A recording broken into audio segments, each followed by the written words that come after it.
आज 6 महीने से इस तरह से बैठे हुए हैं, अपनी डिमांड मांग रहे हैं, लेकिन उनको उनका हक नहीं मिल रहा है। क्योंकि पहले ये जो सरकार है, ये सरकार किसी की भी नहीं सुनती। पहले एनआरसी, नोटबंदी, इतनी सारी चीज़, अब इस किसानों पे इतना मुसीबत वो तोड़ रही है। किसानों के चंद सिर्फ ये पहले भी वो किसान जैसे काम करते थे तो ये हिंदुस्तान चलता था, अभी भी वही किसानों पे छोड़ देना। वो भी क्यों पीछे पड़ गए हैं, हर किसी के वो पीछे पड़ रहे हैं, सारे लोग उनके खिलाफ हो गए हैं। ये पहली बार ऐसा हुआ है कि पूरा हिंदुस्तान जो है ऐसा प्राइम मिनिस्टर को इतना निंदा किया, इतनी बेशर्मी मतलब उनको हुई है कि कहीं भी कभी भी ऐसा नहीं हुआ है। किसी भी प्राइम मिनिस्टर की इतनी बेइज्जती नहीं हुई है जो इनका हुआ है मोदी सरकार को।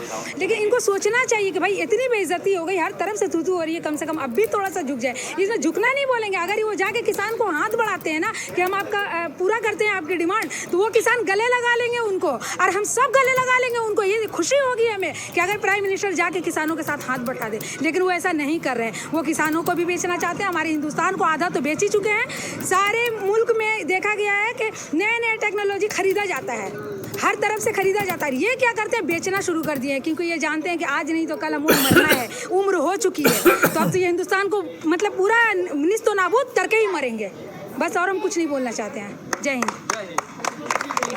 किसान को एक बात बोलना चाहता हूँ, भारत में जो किसान के लिए जो आंदोलन हम लोगों का किसान लोग कर रहे हैं, दिल्ली से लेके गाजियाबाद से लेके बॉर्डर में, तो उनको प्राइम मिनिस्टर तो किसान का एक तो पेड़ भी लगाना नहीं आता उनको। 7 साल में हम देखा नहीं को कभी जाके कोई एक तो पेड़ भी लगाया होगा, तो उसको पेड़ लगाना चाहिए। आज जो पूरा पोल्यूशन इंडिया में जो पोल्यूशन बढ़ रहा है, दिल्ली में तो सबसे ज़्यादा पोल्यूशन है, और दिल्ली को जो कंट्रोल कौन करता है, प्राइम मिनिस्टर लेवल से कंट्रोल किया जाता है। और उसको एक पेड़ लगाना ही नहीं आता है, तो छोटा एक पेड़ नहीं आता है, तो वो किसान को दर्द दुख कैसे समझेंगे? क्या बात है, ये उनको समझना चाहिए, प्रधानमंत्री को ही समझना चाहिए।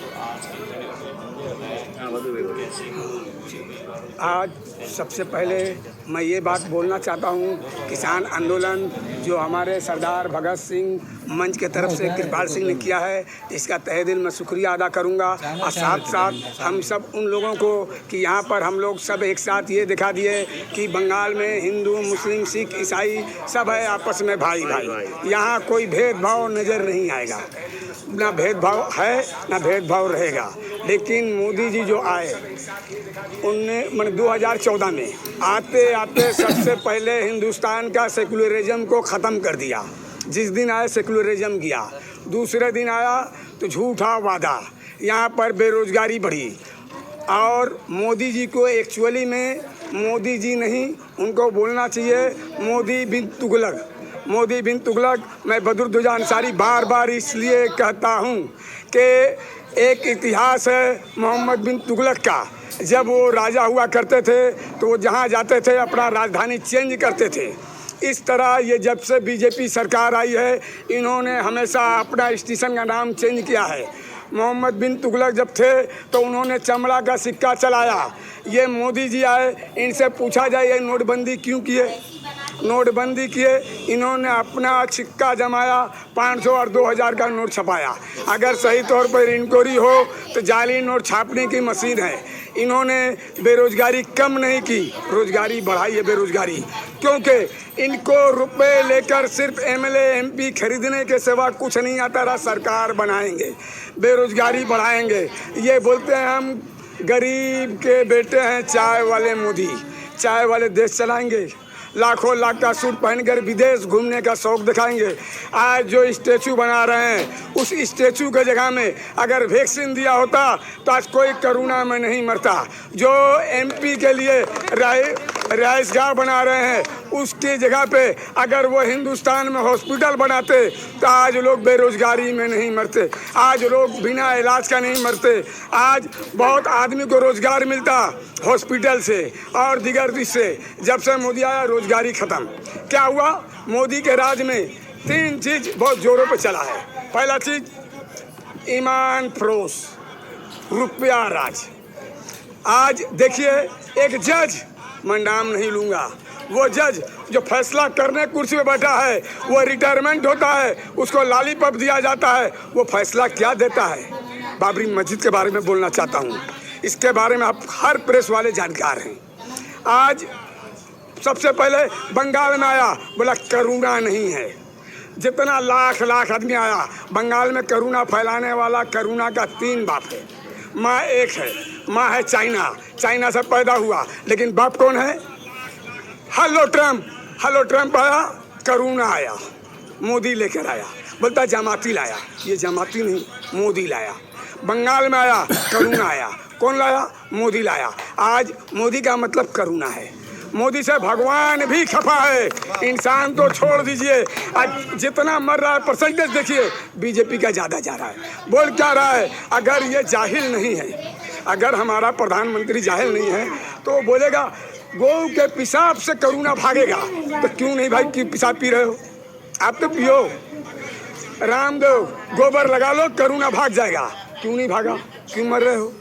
तो आज देश में आज सबसे पहले आप प्रेस वाले से 2 सवाल करते हैं, और 2 सवाल का हल कोई प्रेस वाला बता दे, आप जो बोलियो हम मान लेंगे। माँ का अंतिम संस्कार कौन नहीं करता? हम एक आदमी का नाम पूछ रहा है, बता दीजिए। माँ का अंतिम संस्कार निकलना तो थोड़ी देर सभी करता है ना? आप बोल रहे हैं माँ का अंतिम संस्कार सब करता है। मैं बोलता हूँ बीजेपी RSS नहीं करता है। आप पूछिए क्यों? देखिए, बोलते हैं माँ के लिए दंगा करेंगे, माँ के लिए सब कुछ करेंगे, माँ का अंतिम संस्कार क्यों नहीं करेंगे? वो गौ माँ के बारे में हम पूछ रहे हैं। उसके बारे में एक बिल होना चाहिए, उनका भी अंतिम संस्कार होना चाहिए, क्योंकि वो भी हमारी माँ है। तो हम मान लेंगे कि मोदी की माँ है, इम्पोर्ट एक्सपोर्ट करेंगे नाम चेंज करके। ये नहीं चलेगा। आइन बनना होगा तो सबके लिए एक साथ। 3 लाख का बिल पास किए, अपना बीवी छोड़ कर रखे। ये प्रधानमंत्री हैं? ये प्रधानमंत्री हैं? आप बताइए। बिल जब पास किए तो अपना बीवी के लिए भी वो काम करना चाहिए जो दूसरे ग्राहक के लिए काम करते हैं। क्यों नहीं है? तो मैं यही कहना चाहता हूँ एक ही शब्द में, बर्बाद गुलिस्तान को बस एक उल्लू काफ़ी था, वो है मोदी। बर्बाद गुलिस्तान को बस एक ही उल्लू काफ़ी था, मोदी। जब हर साग पे उल्लू बैठा है तो अंजाम गुलिस्तान क्या होगा?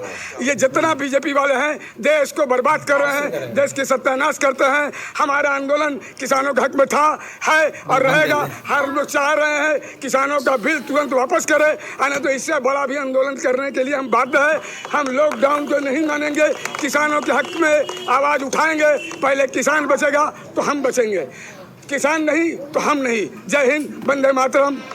नमस्कार, आदाब दोस्तों, आप सभी का जनता टीवी हिंदुस्तान में स्वागत है। मैं इस वक्त हावड़ा के लेलुआ में हूँ और आप जैसा कि जानते हैं यहाँ प्रधानमंत्री नरेंद्र मोदी मुर्दाबाद का नारा लगाया गया है और उनका पुतला भी जलाया जा रहा है। ये शहीद सरदार भगत सिंह मंच की तरफ से हुआ है और यहाँ आप देख सकते हैं हिंदू मुस्लिम सिख सभी लोग यहाँ पर हैं। Do you hear that? That voice in your head telling you to start a podcast? Well, now is the time to listen to it. Enter My Roadcast, a global podcasting competition from Rode Microphones that's open to everyone. It's super easy to enter.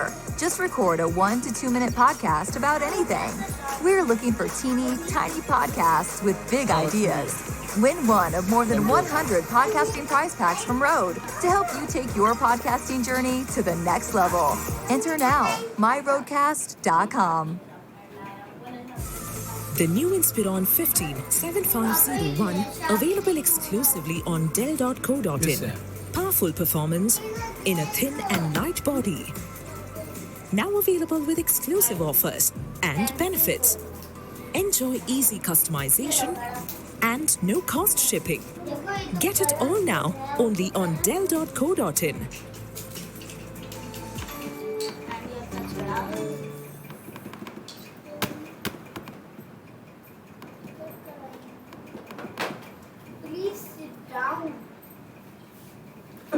हमारी जो मांग है कि किसान आंदोलन के जो bill है, जो किसान के खिलाफ जो बिल है उसको वापस लिया जाए और किसानों को अपने अपने घरों जाने का मौका दिया जाए। क्या आज कोरोना काल है, कोरोना आज सबसे बड़ा है, किसान बिल उतना बड़ा नहीं है। किसान इसको मद्देनजर रखते हुए किसान बिल को कैंसिल करके कम से कम कोरोना काल में सब किसानों को उससे निजात पाना चाहिए। प्राइम मिनिस्टर हम लोग देखे थे, एक सिख पंजाबी थे जो 10 साल भारत को एकदम एक टेक्निकली एक वो बहुत बड़ा प्राइम मिनिस्टर है जो देश को 10 साल आगे लेके गया, अर्थशास्त्री भी थे और कैपिटल को आगे लेके गया। हमारा भारतवर्ष में पहली बार कोई मिनिस्टर जो देखा है, प्राइम मिनिस्टर जो देश को अपना ही घर को बेच रहा है, अपना देश को बेच रहा है। इस तरह से बैठे हुए हैं, अपनी डिमांड मांग रहे हैं, लेकिन उनको उनका हक नहीं मिल रहा है। क्योंकि पहले ये जो सरकार है, ये सरकार किसी की भी नहीं सुनती। पहले एनआरसी, नोटबंदी, इतनी सारी चीज़, अब इस किसानों पे इतना मुसीबत और तोड़ दी। मोदी जी को एक्चुअली में मोदी जी नहीं, उनको बोलना चाहिए मोदी बिन तुगलक। मोदी बिन तुगलक। मैं बदरुद्दोजा अंसारी बार बार इसलिए कहता हूँ कि एक इतिहास है मोहम्मद बिन तुगलक का। जब वो राजा हुआ करते थे तो वो जहाँ जाते थे अपना राजधानी चेंज करते थे। इस तरह ये जब से बीजेपी सरकार आई है, इन्होंने हमेशा अपना स्टेशन का नाम चेंज किया है। मोहम्मद बिन तुगलक जब थे तो उन्होंने चमड़ा का सिक्का चलाया। ये मोदी जी आए, इनसे पूछा जाए ये नोटबंदी क्यों किए? नोटबंदी किए, इन्होंने अपना सिक्का जमाया, 500 और 2000 का नोट छपाया। अगर सही तौर पर इंक्वायरी हो तो जाली नोट छापने की मशीन है। इन्होंने बेरोजगारी कम नहीं की, रोजगारी बढ़ाई है। बेरोजगारी का आंदोलन जारी था, विधानसभा इलेक्शन में हम लोग देखे हैं। तो आंदोलन में भी बंगाल का जनता, आम जनता दिखाए हैं कि किसान के साथ वो आम जनता खड़ा है और मोदी का, हर पार्टी का, हर व्यक्ति को हरा है। पहली बार ऐसा हुआ है कि पूरा हिंदुस्तान जो है ऐसा प्राइम मिनिस्टर को इतना निंदा किया, इतनी बेशर्मी मतलब उनको हुई है कि कहीं भी